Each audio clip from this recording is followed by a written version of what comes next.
ઉત્તર ગુજરાત રોહિત સમાજ સેવા ટ્રસ્ટ રાધનપુર દ્વારા સંચાલિત પાટણ જિલ્લાના રાધનપુર તાલુકાના શ્રી સ્વામી સચ્ચિદાનંદ ગાયત્રી માધ્યમિક વિદ્યાલય નાનાપુરા ખાતે 15 ઓગસ્ટના પાવન પર્વ નિમિત્તે સ્વાતંત્ર્ય દિવસની ગૌરવપૂર્ણ ઉજવણી કરવામાં આવી હતી। કાર્યક્રમની શરૂઆત ધ્વજવંદન અને રાષ્ટ્રગાનથી કરવામાં આવી હતી। આ પ્રસંગે સંસ્થાના પ્રમુખ શ્રી રણછોડભાઈ દુદાભાઈ મકવાણા સાહેબ, આચાર્ય શ્રી સરલાબેન પાંડવ તથા સામાજિક આગેવાનો ગોવિંદભાઈ, પૂર્વ ન્યાય સમિતિના ચેરમેન વિજયભાઈ કાંતિભાઈ, શ્રી પાલાભાઈ રેવાભાઈ મકવાણા તથા સમાજ બંધુઓ ખાસ ઉપસ્થિત રહ્યા હતા। વિદ્યાર્થીઓ દ્વારા દેશભક્તિ ગીતો, વક્તવ્ય તથા વિવિધ સાંસ્કૃતિક કાર્યક્રમો રજૂ કરવામાં આવ્યા હતા। ઉપસ્થિત મહાનુભાવોએ વિદ્યાર્થીઓને દેશપ્રેમ, એકતા અને શિસ્ત અને રાષ્ટ્ર પ્રત્યેની જવાબદારીઓનો સંદેશ આપ્યો હતો।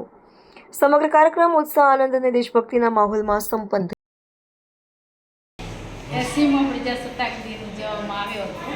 એમાં ઘણા બધા વિદ્યાર્થીઓએ સરસ મજાનો એક્ટિવિટીમાં ભાગ લીધો અને સરસ મજાનો કાર્યક્રમ સમાજના આગેવાનો હાજર રહી, વાલી બધા હાજર રહી અને કાર્યક્રમને સારો એવો નિભાવ્યો છે અને એમાં અમારા વિદ્યાર્થીઓને ખૂબ ઉત્સાહિત કર્યા છે અને ખૂબ મજા આવી વિદ્યાર્થીઓને અને અમે આવા કાર્યક્રમો અવારનવાર કરતા પણ રહીશું અને અમને પણ મજા આવે।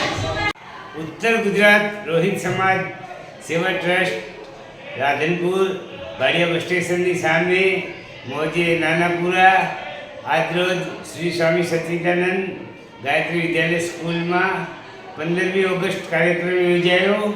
80મો સ્વાતંત્ર્ય દિવસ ઉજવણીભર બાળકોએ બહુ સારા ઘણા પ્રકારના જે મહાનુભાવોના દાખલાઓ આપી, સ્ટંટો કરી, ઘણી બધી દેશભક્તિની ઉજવણી કરી અને બહુ ઉજવણી સારી કરી અને બેસ્ટ આજે આપણો દેશ આઝાદ થયો એ આઝાદી પર્વ વિશે બહુ જ સારો પ્રોગ્રામ કરવામાં આવ્યો।